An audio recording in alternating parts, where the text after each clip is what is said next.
നിയമസഭാ തെരഞ്ഞെടുപ്പിന് 14 മാസം ശേഷിക്കെ കൂടുതൽ സീറ്റ് വേണമെന്ന് മുസ്ലിം ലീഗ്. പതിവ് പോലെ 25-ൽ നിർത്താനുള്ള നീക്കം നടക്കില്ലെന്നും പതിവ് ചിലപ്പോഴൊക്കെ തെറ്റുന്നത് നല്ലതാണെന്നും ലീഗ് നേതാക്കൾ പറയുന്നു. ഇത്തവണ 40 സീറ്റാണ് ലീഗ് നോട്ടമിടുന്നത്. തദ്ദേശ സ്ഥാപനങ്ങളിലെ വോട്ട് കണക്കും വിജയിച്ച സീറ്റുമൊക്കെയാണ് കൂടുതൽ സീറ്റ് ആവശ്യപ്പെടാൻ മുന്നോട്ട് വെക്കുന്ന കാരണം. ഈ മാസം അവസാനം ചേരുന്ന ഉന്നതാധികാര സമിതി യോഗത്തിൽ തീരുമാനമുണ്ടാകുമെന്നാണ് ഉന്നത നേതാക്കൾ നൽകുന്ന സൂചന. നിലവിലെ സീറ്റുകൾക്ക് പുറമെ 10 സീറ്റെങ്കിലും കുറഞ്ഞത് കൂടുതൽ വേണമെന്നാണ് ലീഗ് ആവശ്യം. അത്രയും നൽകാൻ കഴിയുന്നില്ലെങ്കിൽ 7 സീറ്റെങ്കിലും കൂടുതൽ വേണം. അതിൽ ഒരു വിട്ടുവീഴ്ചയും വേണ്ടെന്നാണ് നേതൃത്വത്തിന്റെ നിലപാട്. ഇരവിപുരം, തവനൂർ, നാദാപുരം, കരുനാഗപ്പള്ളി, പട്ടാമ്പി, കൊയിലാണ്ടി, കണ്ണൂർ, ആലുവ എന്നീ സീറ്റുകളാണ് ലീഗ് നോട്ടമിടുന്നത്.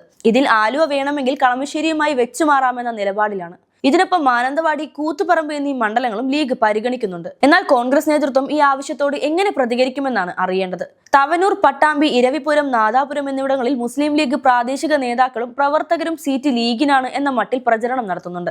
സാമൂഹിക മാധ്യമ കൂട്ടായ്മകളിലാണ് ഇത്തരമൊരു നീക്കം തുടങ്ങിയത്. കഴിഞ്ഞ ലോക്സഭാ തെരഞ്ഞെടുപ്പ് സമയത്ത് ഒരു സീറ്റ് അധികം വേണമെന്ന് ലീഗ് ആവശ്യപ്പെട്ടിരുന്നു. ലോക്സഭ സീറ്റ് തന്നില്ലെങ്കിൽ രാജ്യസഭാ സീറ്റ് വേണമെന്ന കടുംപിടുത്തത്തിൽ ലീഗ് ഉറച്ചതോടെ ആകെ പ്രതിസന്ധിയായിരുന്നു. വലിയ പ്രതിസന്ധിക്കും വിവാദങ്ങൾക്കും ഒടുവിൽ നിയമസഭാ തെരഞ്ഞെടുപ്പ് സീറ്റ് വിഭജനം എന്ന ഉറപ്പ് മുൻനിർത്തിയാണ് അന്ന് പ്രതിസന്ധി UDF പരിഹരിച്ചത്.